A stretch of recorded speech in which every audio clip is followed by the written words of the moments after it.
Terima kasih Anda masih di Sergap. Pemirsa, seorang pekerja bangunan tewas akibat terperosok ke septic tank sedalam 10 meter saat merenovasi rumah di Cakung, Jakarta Timur. Lantai yang diinjak korban ambles saat merenovasi wastafel.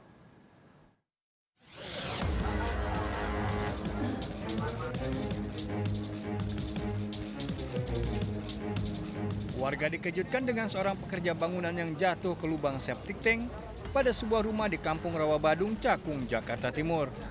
Saat kejadian, korban bersama 6 rekannya sedang merenovasi rumah tersebut sejak 2 hari lalu. Korban Rian, warga Banyumas, jatuh ke lubang septic tank sedalam 10 meter saat memobok wastafel. Saat kejadian, lantai yang diinjaknya tiba-tiba amblas. Sejumlah rekan korban mencoba menolong namun tak berhasil. Dijemput sama yang kerja di sini. Gimana katanya, Mbak? Katanya nyemplung spiteng. Dia baru kerja 2 hari di sini. Sama berapa orang nih, Pak? Di sini orang 6. Nggak teriak, nggak apa. Itu tertimpa puing itu, Pak? Kalau itu langsung flip, nggak teriak, nggak apa, langsung pada lari, mau ambil tangga, ambil tali, udah cat tangga itu udah berasap terus, udah diangkat, udah gue teriakin nggak itu. Oh, udah nggak ada respon ya? Nggak ada respon. Upaya evakuasi terus dilakukan petugas. Dari Jakarta, Rio Manik melaporkan. Pemirsa, puluhan warga di Kota Tangerang, Banten menjadi korban penipuan modus investasi paket sembako murah. Total kerugian lebih dari 5 miliar rupiah. Saat digeruduk warga, pelaku telah menyerahkan diri ke polisi.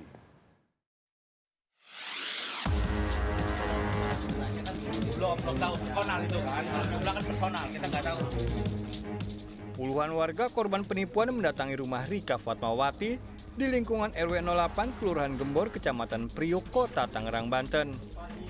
Mereka meminta Rika bertanggung jawab mengembalikan uang yang awalnya dijanjikan berupa paket sembako. Namun sebelum warga datang, ternyata pelaku Rika sudah menyerahkan diri ke Polsek Jatiuwung. Modus pelaku menjual paket sembako berisi minyak goreng, gula dan kopi dengan harga murah. Tergiur tawaran tersebut, korban memesan pada pelaku. Awalnya bisnis paket sembako yang beroperasi sejak 2 tahun lalu berjalan lancar. Namun belakangan, paket sembako yang dipesan korban tak juga dikirim. Cuma 10 dus itu lancar. Setelah 2,5 tahun kesini nih ya, akhir-akhir ini itu mulai dia tuh menawarkan yang lebih besar, jadi paket gitu. Paket 600 dus, terus kopi berapa, 200 dus, jadi kita tergiur karena harganya murah. Saya kurang lebih 340-an juta. Uang saya yang udah masuk ke PO minyak ini, itu sendiri. Modal tabungan saya, perhiasan saya, sama hasil yang saya jual perhiasan, semua tabungan deposito untuk masuk ke PO minyak ini. Uang saya udah habis untuk beli barang ini. Total kerugian korban akibat penipuan ini mencapai 5,5 miliar rupiah.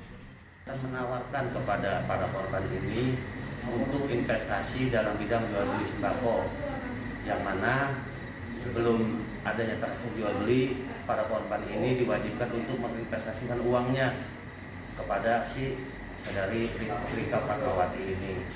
Kalau total kerugian korban sementara ini yang sudah terdata kurang lebih 5,5 miliar.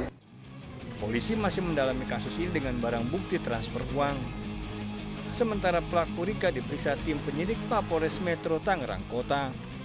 Dari Tangerang, Banten, Sukron melaporkan.